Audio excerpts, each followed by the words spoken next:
साथियों, राष्ट्रीय मूल निवासी संघ के द्वारा आज दौंड शहर में महापुरुष जीवन संदेश अभियान के अंतर्गत जो विशेष प्रबोधन सम्मेलन आयोजित किया गया है, उस सम्मेलन में चर्चा का जो विषय रखा गया है, विषय है राष्ट्रव्यापी आंदोलन में सहभाग लिए बगैर मराठा रिजर्वेशन की समस्या का समाधान संभव नहीं होगा। साथियों, ये जो विषय आज चर्चा करने के लिए रखा गया है, ये विषय आज के तारीख में बहुत महत्वपूर्ण विषय है, ज्वलंत विषय है। महाराष्ट्र में इसके बारे में बहुत सारी चर्चा हो रही है और आने वाले समय में अभी लोकसभा का चुनाव है, उसमें भी चर्चा होगी और लोकसभा के चुनाव के बाद विधानसभा का, महाराष्ट्र के विधानसभा का चुनाव होने वाला है नवंबर के लगभग आसपास। तो फिर दोबारा ये समस्या उग्र हो सकती है, इसलिए ये एक महत्वपूर्ण विषय है जिस पर चर्चा किया जाना जरूरी है। साथियों, क्योंकि ये आरक्षण का मामला है, रिजर्वेशन का मामला है, इसलिए थोड़ा रिजर्वेशन का बैकग्राउंड जो है, इतिहास समझाकर मैं इस विषय को आपको समझाने का प्रयास करूंगा। सबसे पहले तो रिजर्वेशन, ये जो शब्द है, इसका क्या मीनिंग है, इसके बारे में बहुत सारे लोगों में भ्रांति है। शेड्यूल कास्ट के लोगों को रिजर्वेशन मिलता है, शेड्यूल ट्राइब के लोगों को रिजर्वेशन मिलता है, ओबीसी के लोगों को रिजर्वेशन मिलता है। जिन लोगों को रिजर्वेशन मिलता है उन लोगों को भी आरक्षण के बारे में, रिजर्वेशन के बारे में सही जानकारी नहीं है। साथियों, रिजर्वेशन क्या है? तो बाबा साहब अम्बेडकर ने संविधान में लिखा है, क्या लिखा है? Those who are not adequately represented, those who are not adequately represented, इसका हिंदी में अनुवाद है, जिन लोगों को प्रशासन में पर्याप्त प्रतिनिधित्व नहीं मिला, those who are not adequately represented। इसका मतलब ये है,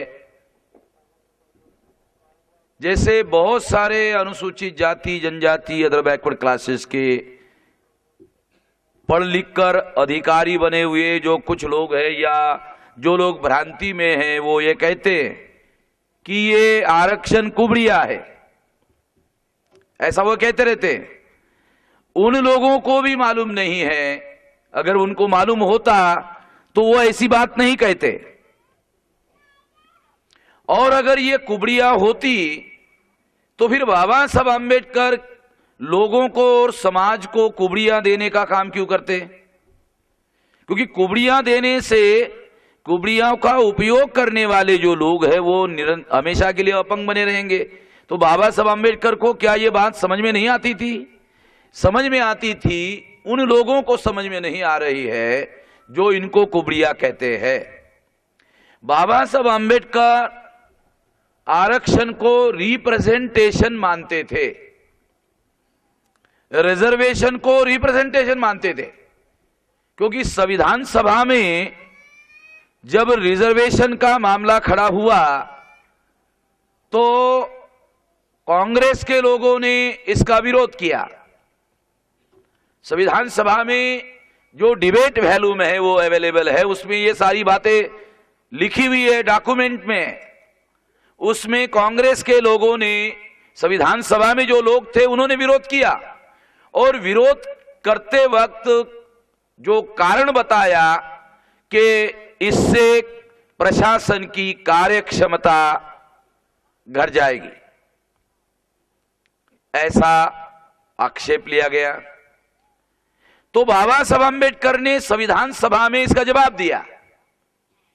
वो जवाब क्या है, ये लंबी कहानी होगी, इसलिए मैं संक्षेप में इसको, बाबा साहब अम्बेडकर ने जो जवाब दिया उसकी एक लाइन ही पर्याप्त है। उन्होंने कहा कि representative government is a better than efficient government. केवल एक सेंटेंस आपको बता रहा हूं, और सब लोगों के लिए, जो शेड्यूल कास्ट के लोग हैं, शेड्यूल ट्राइब के लोग हैं और अदर बैकवर्ड क्लासेस के लोग हैं, उन लोगों के लिए, और वो जो मराठा लोग हैं जो शायद अंदर ही अंदर ऐसा प्रचार करते होंगे, आरक्षण के संबंध में ऐसा प्रचार करते होंगे, मुझे ऐसा अनुमान है, ऐसा प्रचार करते होंगे।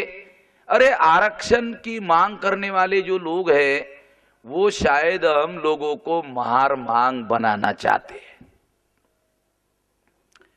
इसके बारे में छानबीन करने की जरूरत है, मगर मैं कास्ट की साइकोलॉजी को अच्छी तरह से जानता हूं, तो इसलिए ये बात मैं अनुमान के आधार पर कह रहा हूं। अगर छानबीन कर दी जाए तो सबूत हमारे पास आ जाएंगे, इतना मेरा कॉन्फिडेंस है। तो ऐसा प्रचार कुछ लोग जो जाति को, अपने जाति को सुपीरियरिटी कॉम्प्लेक्स के आधार पर वो ऐसा कहते होंगे कि ये मांग करने वाले जो लोग हैं ये शायद हम लोगों को मार मांग बनाना चाहते हैं। या अदर बैकवर्ड क्लासेस के लोगों के रेफरेंस में अगर कहा जाए तो ये अदर बैकवर्ड क्लासेस के जो लोग हैं वो वर्ण व्यवस्था में शूद्र है, क्योंकि अनुसूचित जाति और जनजाति के लोग तो वर्ण व्यवस्था के बाहर के लोग हैं। अगर वो वर्ण व्यवस्था के बाहर के लोग हैं तो वर्ण व्यवस्था में जो चौथा वर्ण है वो शूद्र है, और अनुसूचित जाति और जनजाति के लोग बाहर है। इसका मतलब ये है कि जो अदर बैकवर्ड क्लासेस के लोग हैं वो ब्राह्मण नहीं है, वो क्षत्रिय भी नहीं है, वो वैश्य भी नहीं है, तो अपने आप ये प्रमाणित हो जाता है कि वो शूद्र है। और ज्योतिराव फुले इस बात को जानते थे, इस बात को मानते थे कि ब्राह्मण धर्म के अनुसार अदर बैकवर्ड क्लासेस को शूद्र बनाया गया है, वो ये जानते थे। बाबा साहब अम्बेडकर ने भी हुवर शूद्रा में ये बात लिख कर रखी हुई है। ये काल्पनिक बातें नहीं बता रहा हूं, ये डॉक्यूमेंट्री बातें मैं आप लोगों को बता रहा हूं। तो इस आधार पर यह भी कहा जा सकता है कि मराठा समाज के, मराठा जाति के कुछ लोग ऐसा प्रचार भी करते होंगे कि ये लोग जो आरक्षण की मांग कर रहे हैं, जो मराठा के अंदर से ही कर रहे हैं, वो लोग हमको शूद्र बनाना चाहते हैं। ऐसा अंदर ही अंदर इस बात को सपोर्ट ना मिलने का जो कारण है, अगर 80% लोग या 90% मराठा जाति, मराठा कुणबी जाति के लोगों ने आत्महत्या की है, तो मैं गांव का, देहात का ही रहने वाला हूं, इसलिए मैं जानता हूं। तो इसलिए ये कहा जा सकता है, ये भी सोचने वाली बात है कि पब्लिक सर्विस कमीशन की एग्जामिनेशन